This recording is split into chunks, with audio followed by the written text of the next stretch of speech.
Hello viewers, ये pronounce की types का पार्ट नंबर 2 है।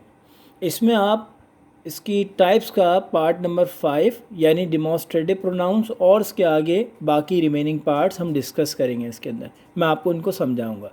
आ demonstrative pronouns points out a noun.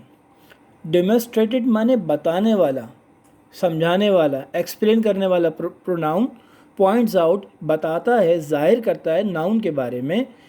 For example that, these, this, those. This ये, that थोड़ा दूर के लिए हम यूज़ करते हैं। दीज एक से ज़्यादा चीज़ के बारे में जो करीब रखी हों। दोज एक से ज़्यादा चीज़ें जो दूर रखी हों।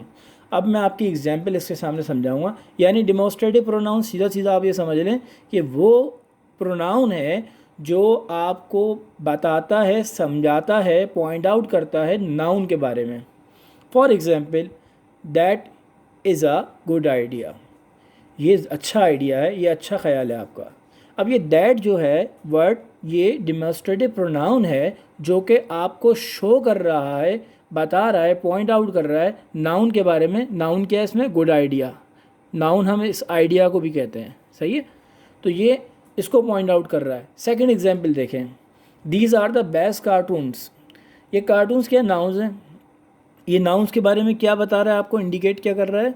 आपको डिमोस्ट्रेट क्या कर रहा है कि ये बेहतरीन कार्टून हैं। These are the best cartoons. तो आपको समझ में आ गया होगा। अब नेक्स्ट पे हम देखते हैं। इसकी नेक्स्ट टाइप है इंटेरोगेटिव प्रोनाउन। इंटेरोगेटिव जैसे कि वर्ड से ही ज़ाहिर है, सवाल, सवाल बनाना, इंटेरोगेटिव। और प्रोनाउन जो नाउन की जगह इस्तेमाल हो। अब देखें, an interrogative pronoun is used in a question. हर इंटेरोगेटिव प्रोनाउन हमेशा सवाल बनाने में इस्तेमाल होगा क्योंकि है ही interrogative. It helps to ask about something. और ये मदद क्या करता है? किसी भी चीज़ के बारे में मालूमात करने के लिए मदद करता है। अब इसकी देखें, in the interrogative pronouns are, ये कौन कौन से इंटेरोगेटिव प्रोनाउंस हैं? देखें, वाट, विच, हु, होम, क्या, कौन सा, कौन, होम किसका। और इसमें कंपाउंड वर्ड्स, कंपाउंड वर्ड्स कहते हैं हम एक से ज़्यादा वर्ड्स को मिला के एक वर्ड बनाया जाए।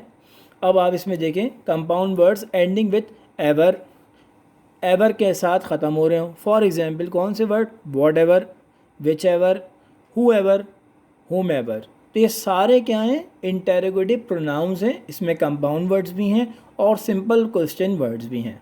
अब आप इसकी एग्जांपल को देखें, ये रही, who went to park yesterday. अब हु जो है ये सवाल क्या कर रहा है कि कौन गया था पार्क में कल।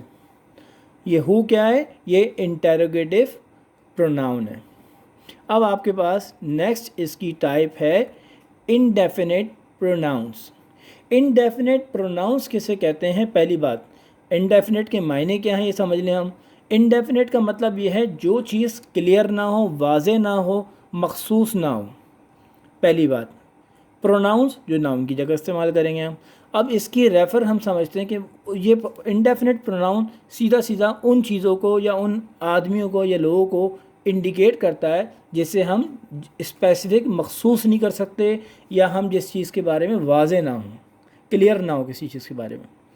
फॉर एग्ज़ाम्पल आप ये देखें, इसमें कौन कौन से हैं? इंक्लूड ऑल, सब। अब सब कौन कौन से सब हैं आपको पता है? नहीं पता, सेंटेंस में शो ही नहीं है। एनी कोई भी हो सकता है। अब कौन एनी आपको नहीं पता। बोथ दोनों, अब दोनों कौन से हैं इसके बारे में भी शो नहीं किया कि both of them are doing good work. अब यू में कौन से ये, अब ये सारे जो हैं अनक्लियर हैं, अनस्पेसिफिक हैं। एवरीवन हर एक को करना चाहिए, फ्यू थोड़े से लोग, मैनी बहुत सारे, नाइदर कोई भी नहीं, नन उस नन भी कोई नहीं, नथिंग कुछ भी नहीं, सेवरल बहुत सारे, सम कुछ, समबॉडी कुछ लोग।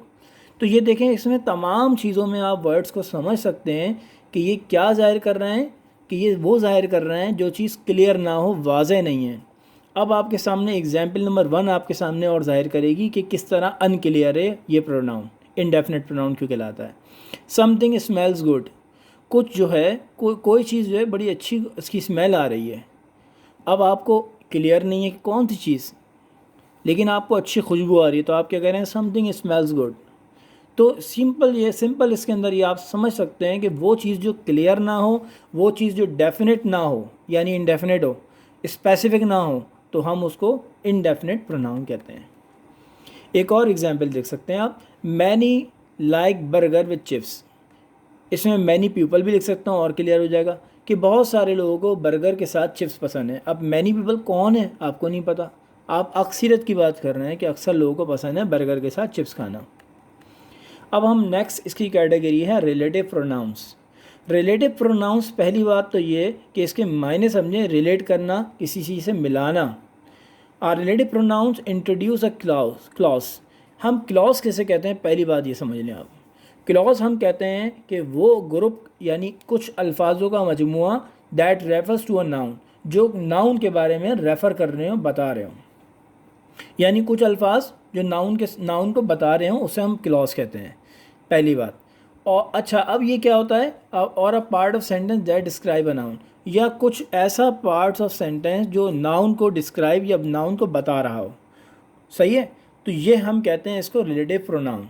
यानी रिलेटिव प्रोनाउन वो है जो किसी भी नाउन के बारे में आपको बता रहा हो, नाउन के मुताल्लिक बता रहा हो, रिलेटिव प्रोनाउन वो कहलाता है।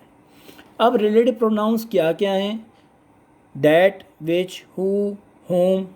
अब आप ये देखें, इसमें देखें, इसकी एग्जाम्पल से और आपको क्लियर हो जाएगा कि किस तरह वो नाउन के बारे में उसको मुताल्लिक बता रहा है। You should bring the book, पहली बात ये समझ लें, ये सेंटेंस स्टार्ट हुआ, मैं यहाँ तक इसको रीड कर रहा हूँ, अभी फुल कंप्लीट नहीं कर रहा। You should bring the book, आपको ये बुक लेकर आनी चाहिए।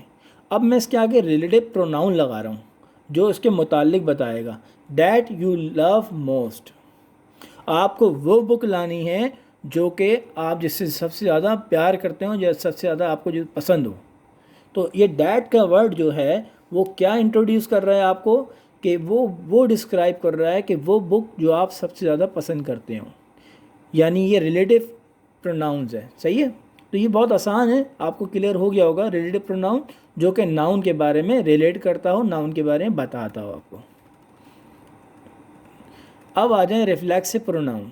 रिफ्लेक्सिव प्रोनाउन, पहली बात रिफ्लेक्सिव का तो आपने सुना भी होगा कि आप शीशे में देखते हैं तो आपकी रिफ्लेक्शन आ जाती है, यानी अक्स आ जाता है, आपको रिफ्लेक्स करता है, तो ये रिफ्लेक्सिव प्रोनाउन इसे कहते हैं। अब मैं आपको समझाता हूँ। When a subject performs an action on itself, कोई भी सब्जेक्ट, कोई भी काम करने वाला एक्शन अपने ऊपर करे, जैसे आप फॉर एग्जाम्पल मिरर देख रहे हैं, तो मिरर में आपका अक्स आ रहा है, तो वो आपका ही अक्स आपको शो हो रहा है। इसी तरह आप कोई काम कर रहे हैं और वही आपको जाहिर कर रहा है आपकी एक्शन को, तो ये कहलाता है रिफ्लेक्सिव प्रोनाउन। तो हम, ये क्या होता है रिफ्लेक्सिव प्रोनाउन, वो एक्शन जो हम अपने ऊपर परफॉर्म करते हैं, the sentence using a reflexive pronoun, वो कहलाता है reflexive pronoun. For example my self, अपने ऊपर, I do it my self this work, मैंने खुद ये काम किया है। He is a best worker, he does all the work himself, वो बहुत अच्छा आदमी है, वो हर काम अपने खुद करता है। देम सेल्फ, वो खुद करते हैं, हर सेल्फ, वो खुद करती है। अच्छा, अब इसकी एग्जाम्पल हम डिस्कस कर लेते हैं। An example of reflexive pronoun is a common expression, he kick himself, उसने अपने आप को किक मारी। ये मतलब हर एक्शन वो अपने ऊपर जो कर रहा है उसको हम कहते हैं reflexive pronoun. I learn a lot about my self eight summer camp, मैंने अपने बारे में बहुत कुछ जाना समर कैंप के अंदर। तो ये सारी चीज़ें हम अपने अंदर, हम अपने ऊपर वो रिफ्लेक्स कर रहे हैं, अपने अंदर ही जो रिफ्लेक्शन हो रही है खुद ही की, तो वो एक्शन की तो कहलाती है रिफ्लेक्सिव प्रोनाउन। तो ये आज का लेक्चर है।